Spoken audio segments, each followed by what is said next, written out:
Hi friends, నా పేరు Venkatesh. Welcome to YouTube channel chill updates 2.0. First video click కొట్టండి, అలాగే ఐపాటం నేను ప్రెస్ చేయండి. సబ్స్క్రైబ్ చేయకపోతే సబ్స్క్రైబ్ చేయండి. ఇంకొచ్చేసి వైల్డ్ కార్డ్స్ వెళ్ళి ఇక్కడ ఎవరైతే హౌస్మేట్స్ ఉన్నారో వాళ్ళందరినీ సపరేట్ చేసి వీళ్ళు గెలవాలని చూస్తున్నారు. నాకైతే అదే అర్థమైంది. ఫస్ట్ వచ్చేసి బర్నీ గారు, తనుజ, దివ్య వీళ్ళ మధ్య గొడవ పెట్టారు.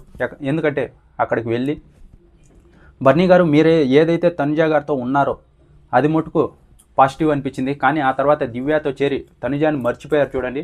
అప్పుడు ఆడియన్స్కి మీ మీద డౌట్ వచ్చింది, ఏంటి ఈయన ఇలా చేస్తున్నాడు, బాన్స్ అని చెప్పాడు, ఇప్పుడు తనుజాను వదిలేసి దివ్య చుట్టూ తిరుగుతున్నాడు, ఇది మీకే నెగిటివ్ అవుతుంది చూసుకోండి అని చెప్పారు.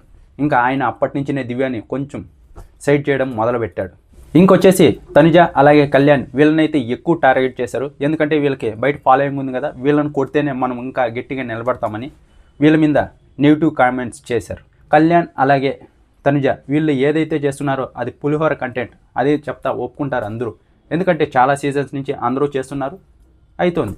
కానీ ఇది వరకు షో వరకే పరిమితం అవుతుంది. బయట వెళ్ళాక వాళ్ళు ఎవ్వరూ మాట్లాడుకోరు, అది దృష్టిలో పెట్టుకోవాలి. కానీ వీళ్ళు దివ్యల మాదిరి అలాగే రమ్య వీళ్ళు ఏం చేస్తుందంటే వీళ్ళు బయట కూడా ఇలాగే ఉంటారు అని వాళ్ళ క్యారెక్టర్నే తప్పులు పడుతున్నారు. ఇక్కడ రమ్య ఏమందంటే, నేను శ్రీజాని ఎప్పుడైతే బెలూన్ టాస్క్లో ఎలిమినేట్ చేశానో అప్పటి నుంచి కళ్యాణ్ నాకు ఐ కాంటాక్ట్ కూడా ఇవ్వడం లేదు, నాతో సరిగ్గా మాట్లాడడం లేదు అంటుంది.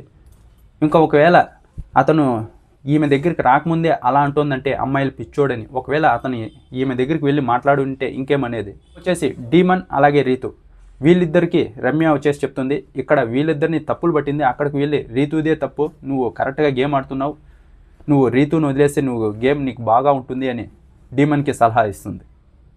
అదే ఇక్కడ తనుజాకి కళ్యాణ్ కూడా సలహా ఇచ్చింటే సరిపోయేది కదా.